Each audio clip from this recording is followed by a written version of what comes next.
on this episode of the Sorority Chat podcast. I think it's part, work ethic. It's not afraid to fail. That's just something I throw out the door. I don't even spend time worrying about failure. I just go for it. And you can adjust and, move and be dynamic as things are happening. And I do believe it's just having this curious spirit. We're always creating and working that process because I do want to see more women in business always. And so we have a lot of young ladies in our neighborhood. And I'm like, all right, ladies, here we go. Let's do something entrepreneurial today. And that's where I got my spirit from. Hey y'all, and welcome to Sorority Chat. I'm Liz Toombs, a designer and sorority alum who's obsessed with all things Greek life. My mission? To bring you real conversations, smart insights, and fun stories that help make sorority living even better. So grab your favorite beverage, get comfy, and let's chat.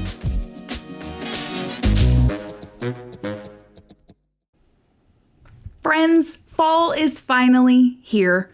Whether or not the temperature feels like it, because I know where I am, it does not yet feel like fall. But the calendar says it's here. And so today's guest is Jodi Chmielewski from Gourd and Porch. We're going to talk all things fall. But before we get into it, I want to give you a little bit of the rundown on who Jodi is. She is no stranger to reinvention, from the softball field to the yoga studio, and now on to porches that are decked out in fall decor. Jodi has done it all. She is the founder of Gourd and Porch, which is a concierge pumpkin display business that's rethinking how we decorate for the season. I'm a huge pumpkin fan, love fall, so I'm geeking out over this. Jodi comes with a background in NCAA coaching, small business ownership, and even professional athletics. She brings creativity, hustle, and a seriously good eye for design to everything that she does. So we're going to jump right in. Welcome, Jodi. Hi, it's good to be here. Thank you for having me, Liz. I am so excited to have you. I know that you have a knack for starting or taking over businesses, making them successful and selling them. And so your entrepreneurial spirit has always inspired me. And I'm excited to talk a little bit about that today, too. Sounds good. Yeah, I do. I love finding small businesses that I can purchase for a very low price as an entry. And I love building them up and then selling them. That's sort of what I do. Yeah, the buy low, sell high kind of mentality, right? I do. I really do that. So just so that in your own words, we hear it, what exactly is Gourd and Porch, and how did this idea come to life for you? Yeah, so Gourd and Porch is Lexington's, and we're now branching out to Louisville already. So Central Kentucky, we are a concierge pumpkin porch decor service. So we bring fall straight to your doorstep, and it's amazing. It's fun. It's beautiful. Everyone's having a really good time with it. And so we create curated displays of pumpkins, gourds, and hay bales. I love that. I've been watching on social media. I think it's such a fun idea. I know that there's other businesses doing this concept around the country. Were you inspired by those, or were they all sort of coming up at the same time and then you all have launched at a similar point? Yes, I definitely was inspired by it. I'm always on the lookout for something interesting and something that I can buy in or start low. And this popped up on my radar about a year ago. And so I spent a lot of time thinking about it. I always have some business ideas going on in my head. And I think it was a Friday morning I woke up and was like, I'm doing this. And by Sunday, business was built out, ready to go, ready to make sales. Well, I'm not surprised knowing you and knowing how you attack business. I think it's really cool. What exactly goes into the concierge pumpkin delivery service? If somebody says, "Oh, that's interesting to me," what does the process look like? So it's very simple. I have 3 packages online. I should say I have 4 now because I'm starting to do custom. People really want to have custom packages. So I have 3 main packages. One's a do-it-yourself drop-off. So if you just want your pumpkins delivered and you can handle them, take care of them, and style them, no problem. So we can just deliver those. We have a middle-of-the-road package, which is the perfect fall sprinkle for a medium-sized porch. And then we have the grand autumn, which is beautiful. It's the showstopper. It's for large porches who just want stacks and stacks of pumpkins. And now I'm starting to do custom design, people who want mums and want to add on and do displays that either match a certain color or decor with the house. I love that. Yeah, I it's love really that fun. So much. Yes. I love all the different types of pumpkins that are available now, not just your basic orange pumpkin. I love the greens and the ones that have, I'm probably not going to call it the right thing, but it kind of looks like warts on the pumpkin. What do you call those? We call them the warties. Oh, okay. Well, then I wasn't that far off. Small, medium, and large warties. And that's what they're called. There's so many that are just visually interesting, and it's a fun way to usher in fall as far as I'm concerned. Yes. And one of my favorite parts is speaking with a client and they have something in mind and then starting to work towards that idea that they have. And I love playing with the colors and I love playing with the textures of the pumpkins as well. I'm having a great time with that. Yeah, I'm with you. I love textures. And so when you talk about mums and hay and the different textures of pumpkins, there's so much visual interest there. And it just against the house too, whether it's brick or stone or siding, you have all of those different contrasting textures. Mm-hmm. It's really fun for me. I have actually, in the last 2 years, I've really been focusing on painting. And this is now me being able to bring in 3-dimensional painting. And I really see it as this 3-dimensional textural, art that we're creating. And it's beautiful. Yeah, that's a good point of view on it. What kind of painting do you prefer to do? I love doing watercolor. If I can get my hands on oil paints and it's easy, I'll do oil, but watercolor is easy for me to have a lot of access to. Yeah, I agree with you. And watercolor, you can sometimes overwork it easily, but it is an easier medium. Oil, I love the texture and the chunky, but it's hard to get it to dry. And there's a nuance. Yes, you're right. And then it ruins everything it touches. So you're kind of out of luck if that happens. Yeah, I do enjoy that. So this is for me, my 3D canvas, and I'm really having a good time styling and bringing these pumpkins and the shape and the decor and textures to life. Yes. Yeah. Oh, that's really neat. So going back a little bit, when I was introducing you, I was sort of alluding to your path to get here. And so you've had a really dynamic career. It started with athletics, to business ownership. And so was entrepreneurship always on your radar and something you wanted to do? It always was. Ever since I was a little kid, I was the one where people would come over to my house and I'm like, let's start a business today. What can we sell? And that was always the way that I wanted to play. I wanted to pick flowers and sell them. I wanted to create an experience and sell them. I wanted to walk dogs. I was game for anything to hustle and have a good time doing that. That is hilarious. And it makes so much sense. Recently, we had Maisie Clark on the podcast, and she was talking about being the little girl at the softball field selling things. And so just entrepreneurship has clearly always been in your blood then. Ways. I used to work at the snack shops, and that was my favorite thing to do as an athlete was to be in there selling candy bars or whatever it was we were selling. I loved doing that. It was so much fun. But what a great experience, though, to get that customer service right, as a young person, to be in there learning how to speak to people, how to have customer service, how to listen and adapt. That's where I learned. It was when I was young doing all of that. Mm-hmm. You're pointing out a good thing, which is transferable skills, because on the surface, people may not connect the dots or understand how to jump from athletics to entrepreneurship or specific businesses within entrepreneurship. And you're just taking the transferable skills and bringing them to all these different industries. For sure. I think it's part, work ethic. It's not afraid to fail. That's just something I throw out the door. I don't even spend time worrying about failure. I just go for it. And you can adjust and, move and be dynamic as things are happening. And I do believe it's just having this curious spirit. And I have the children in my neighborhood. They're over all the time. And every time they come over, that's what we do is we do the lemonade stand. We're selling something and they're creating and working that process because I do want to see more women in business always. And so we have a lot of young ladies in our neighborhood. And I'm like, all right, ladies, here we go. Let's do something entrepreneurial today. And that's where I got my spirit from. Are your children kind of following in your footsteps and always wanting to sell things and create ideas and businesses? For sure. I have a daughter, and sometimes in the car ride home, we just talk about creating businesses. And that's our conversation is how can we be creative? What's a problem we're trying to solve? And how can we create something out of that problem and solve it for somebody?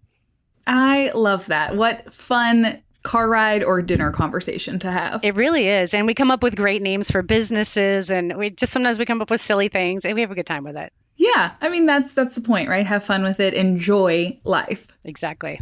So you have had a yoga studio now.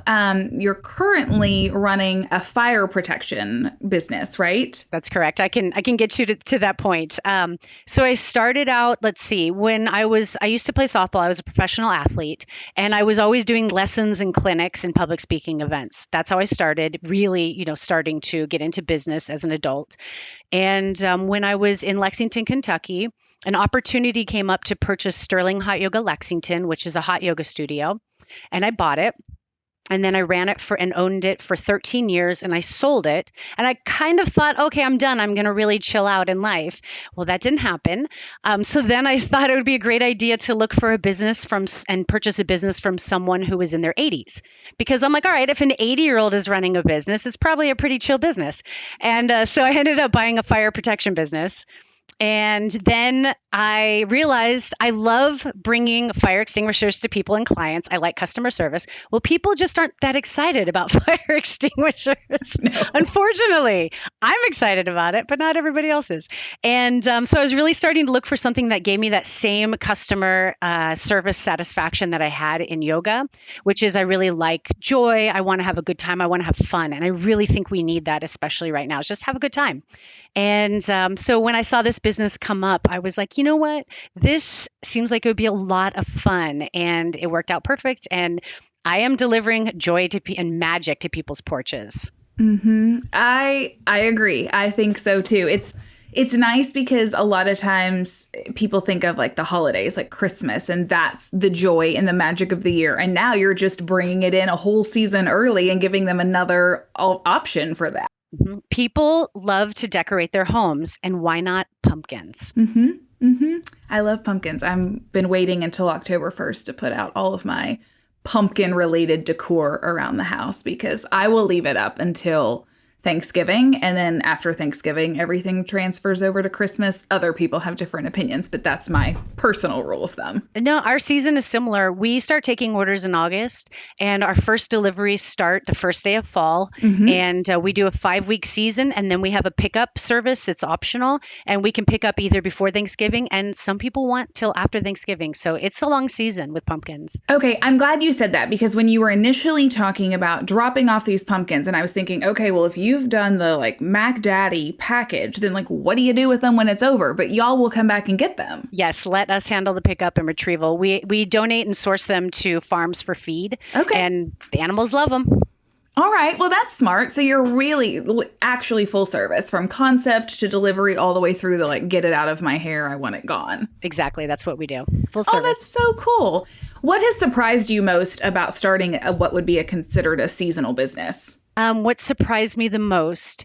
Well, right off the bat, I really enjoy the joy that everybody has. So that's been really fun for me because it is seasonal. And so people are just so excited for this amount of time and this opportunity that we have to bring, this fall decor to people's homes. And what else has been interesting? Well, it's okay. This is just something in our country, but I used to live in Europe and it's very relaxed where I was living in Europe. And so here in this country, I'm like, great, a 5-month business. This is fantastic. And everyone's like, well, what about Christmas? What about Easter? And I'm like, let me focus on pumpkins first and really enjoy these 5 months that I'm doing. So that's probably been something interesting is just how much something that is seasonal or seems to be seasonal, there really is a lot of room for expansion in this business. It's interesting. We are very high strung as Americans compared to Europeans. Where in Europe did you live? I was living in Holland. I used to be a professional athlete. And at the time I was playing for a club in Holland. And it was really a good experience for me. I was in my young 20s.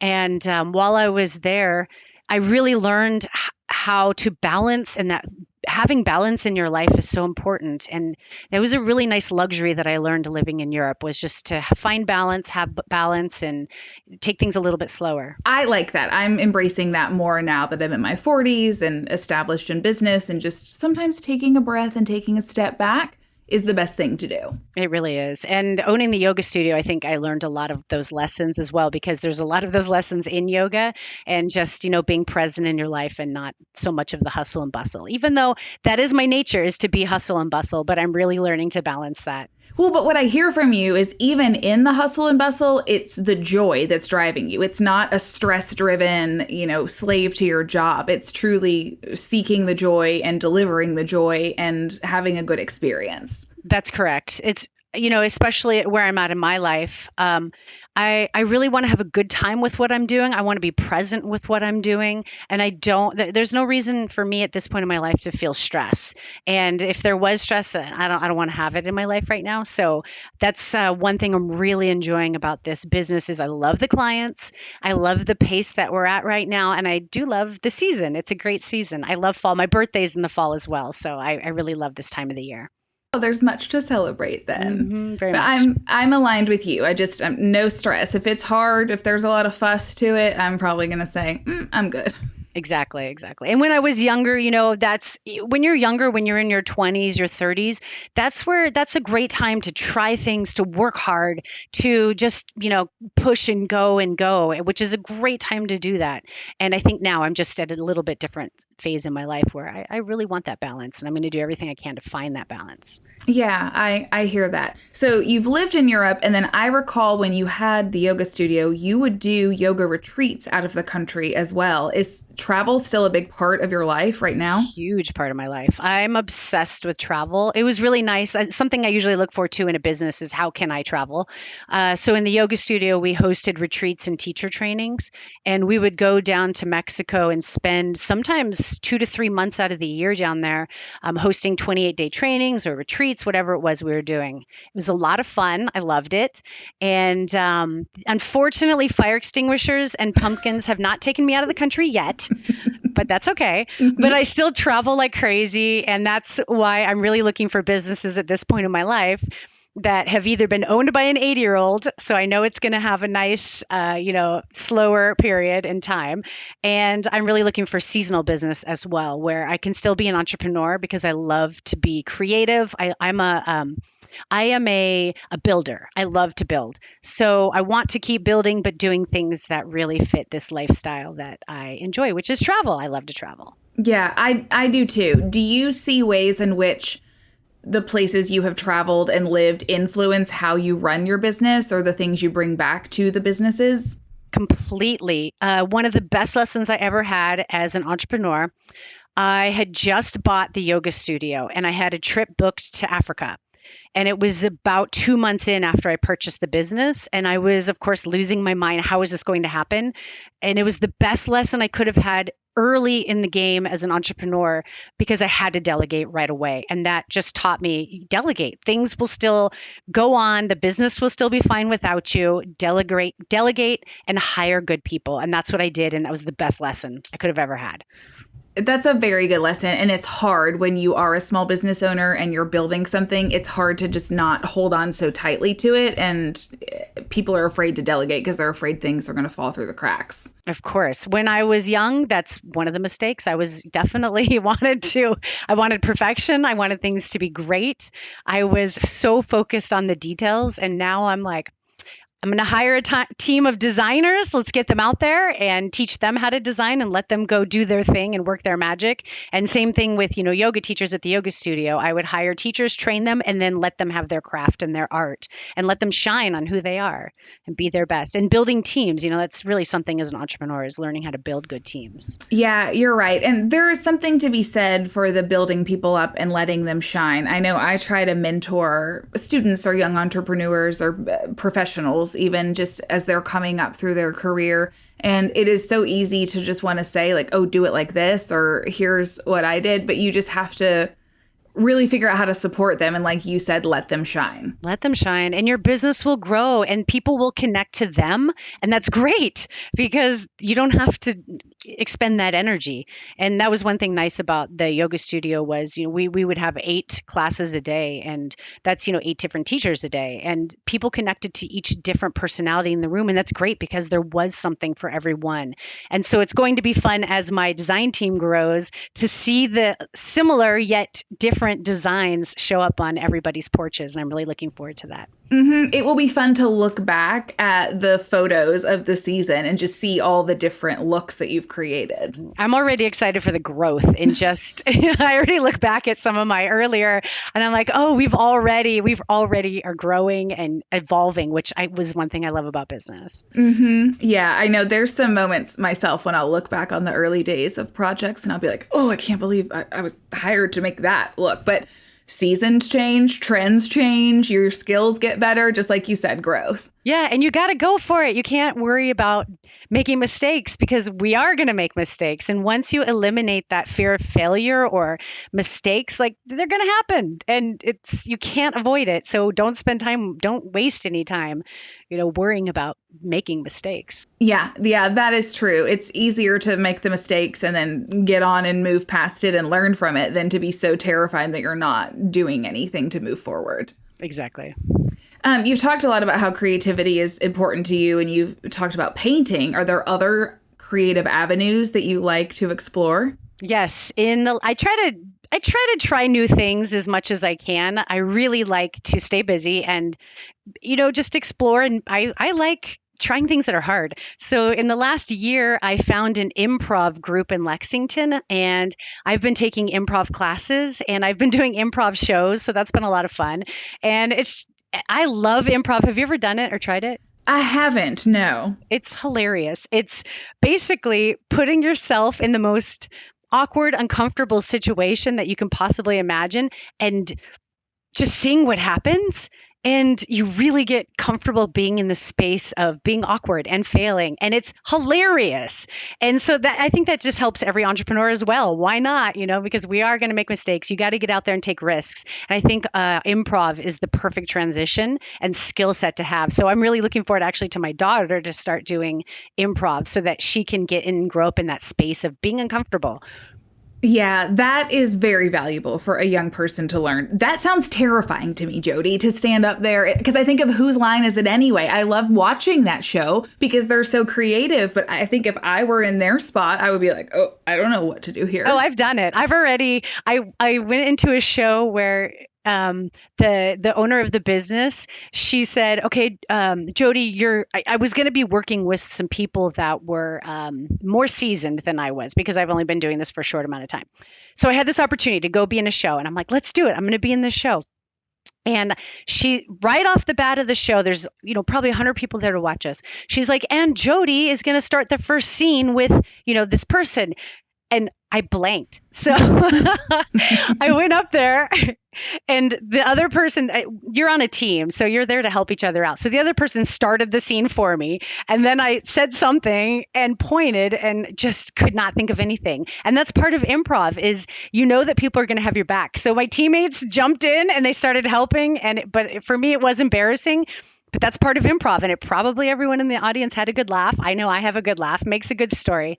So it's just part of it is you got to go try things. You got to get uncomfortable, and you just can't worry about things. You got to go for it. Yeah, I would never have before this conversation drawn a line from improv to owning a business, but just the way you have explained it, I'm like, oh my gosh, there's so many similarities it's completely there. Some of the other thought process is yes and as entrepreneurs, you have to be able to say yes and it can't always be a no. And especially in entrepreneurship, you can see problems, that's fine. But then it's how can I solve those problems with a yes and make it work for you, your personality, your lifestyle, whatever it is that you need. I love that phrase, and that it comes to mind quite often. That's been one of the most valuable things I've learned in owning my business is the yes and concept. Agreed. So moving away from entrepreneurship and kind of back to fall and decorating, what are some tips that you can give listeners on fall porches? I know you've shared some stuff on Instagram that I was telling you was really valuable to me, and I'd love to talk about that. For sure. One of the things is pumpkins can last over 2 months. So people are like, how do you get your pumpkins to last? Because we make these beautiful displays. One of the easiest things to do is first disinfect or clean your pumpkin. And there's several ways to do that. One is you can do a bleach solution, a vinegar solution, or an alcohol solution. So clean your pumpkins, get the mold and any bacteria off of them. The second thing is then let them dry very, very well so that they don't start to decompose. And after you let them dry, put a thin layer of Vaseline on them. One, makes them look beautiful, and the second is it'll make it last forever. It keeps the moisture in. Yeah, that's helpful. That's super helpful. And I've noticed in your pictures the way that there is just a slight gloss to the pumpkins. And so everything has a nice sheen and just looks so polished. It looks beautiful. So that any kind of weather, if it's raining or you get too much sun, the moisture stays in there, it doesn't get out, and it keeps everything out. The new thing now is to keep critters off the pumpkins. You can make a spray with Tabasco and cayenne, just a little spray, and that'll keep any deer or critters away. And it doesn't hurt them because they don't want anything to do with it. Mm-hmm. Yeah, that would be off-putting to them. But the other tips are so helpful because I do think of the way that the pumpkins rot if there's moisture or the sunlight, and you hate to clean all that up when it's over. Yes. And some people are worried about, okay, well, I don't want a squirrel eating something that has bleach on it. Rinse it. If you need to, rinse very well after you do that solution to disinfect. And then you can go into the next step of dry and then add the Vaseline on it. So that's an option as well. That makes sense. Those people are nicer than me. I would be just annoyed that the squirrel ate my stuff. I wouldn't have thought that extra step. So yes, yeah. So kind to think of the squirrels. It is. It is. They're feisty little things. So you've talked about, you're already thinking about growth and where things can go. Like, what ideas are on the horizon for Gourd and Porch? Yes, it's definitely going to be growing teams. This year, I'm doing a lot of the labor myself. And next year, I'm going to be focused on having a warehouse, having a forklift. I've never operated a forklift. That looks like that will be in my future. And so we need also a team of drivers to handle deliveries. We'll need a bigger design team that show up and actually do the design. And then there's going to be someone probably managing all of this so that I can focus on the things that I love, which is going out and delivering joy to people's homes. That's really cool. And then I'm curious, like, how do you even find the staff, the workforce for a seasonal business like this? Are there certain like characteristics or schedules that are ideal for people to come and do this kind of work? Well, lucky for me, as actually people have reached out because people are interested in having a good time at work. So I've already had some people reach out that want to help design. Another area that I've been fortunate in is my daughter's school has a lot of people who are very good at design, and they have some time on their hands. So they've been really interested in, I want to help design. I'm like, great, you're in, let's go. And so that's been fun. It's been actually easy to find designers. Through drivers, I'm planning on just posting next season and just saying, hey, looking for 5 drivers. When I go out and source pumpkins from farmers, I've actually started to meet and connect with a lot of drivers. So that will help with deliveries as well. Yeah, that's just so fascinating to me, the ways in which the logistics come together and how it all pulls in and works for you. Okay, so here's a fun fact that I didn't know. So there's agricultural produce auctions that you can go to. Yes. Have you been? I have not, but I have seen them online. Didn't know about it. So I have been going to these auctions, and the first time I went, I didn't know anything about it. So I just started auctioning for produce and pumpkins just to practice and figure out how to do it. And now I have the whole system down. And now I've actually met people who will they will go and auction for me and buy for me. And there's just a small surcharge to it. And then I've found drivers so that now everything can be like right now, actually, I have someone who's auctioning pumpkins and buying pumpkins for me right now. And so I'm starting to find ways to source, which is a lot of fun in a business is, okay, how can I make this easier? And how do I figure this out? And it's really just going out, asking questions and not being afraid. Mm-hmm. Yeah, that's true. It's that delegation piece that you're talking about, too, once you get them in place. I did not know that produce brokers existed. Or produce brokers. And most of them are Amish, which I did not know. And I'm learning so much about that culture, which is a lot of fun because they're heavily involved in Kentucky, at least, in the produce auction, which is fun.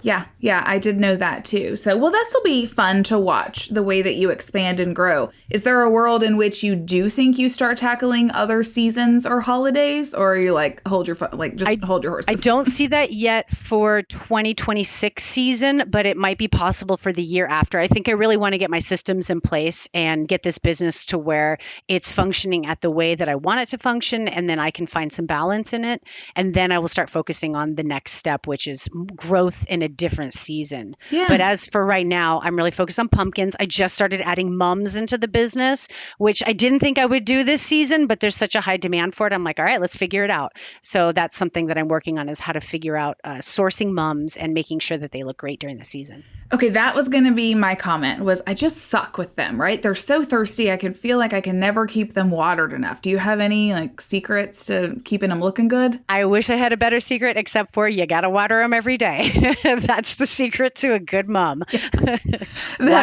I may just end up having to go fake. My front porch gets that evening sun and it just beats them up, and then I can't keep them watered enough. Yeah, they are tricky. And I've been fortunate to where the installs that I've done that were custom installs with the mums, they actually have someone who takes care of the mums. So I'm like, oh, thank you. So that's been nice, is to really find clients that have that. But in the future, I am working more towards, giving someone tips on how they need to take care of their mums and make sure that they know what they're doing. And it really is watering it every day, but it's giving someone that piece of paper that says, here's how to take care of your installation now that you have mums involved. Mm-hmm. I will be watching when that comes out. Jody, if people want to connect with you, what's the best way for them to do it? Best way to do it, super easy, on Instagram at gourdandporch.com. Excuse me, that would be a website. Gourdandporch.com is our website. You can also go to Instagram at Gourd and Porch, as well as Facebook. Very easy to find us, Gourd and Porch. And if you get it backwards, we own those as well, so it's fine. Well, good. Well, thanks so much for coming on and talking to us about this business journey that you've been on. It's been wonderful, and I really appreciate you having me today. Thank you, Liz. I appreciate it.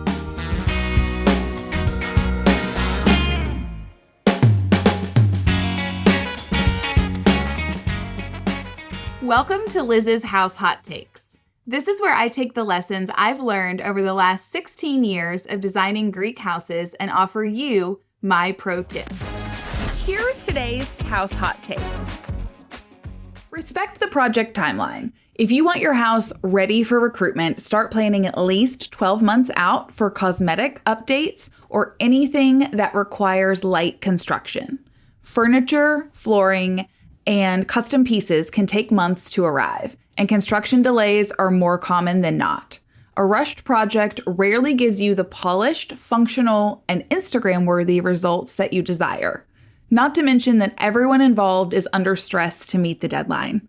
It's a recipe for problems. So give yourself time so that the house feels intentional and not improvised. Thanks for listening to another House Hot Take. For more inspiration, check out the PDR Interiors Instagram or TikTok. I'm Liz Toombs, and this is the Sorority Chat podcast. Catch you next time.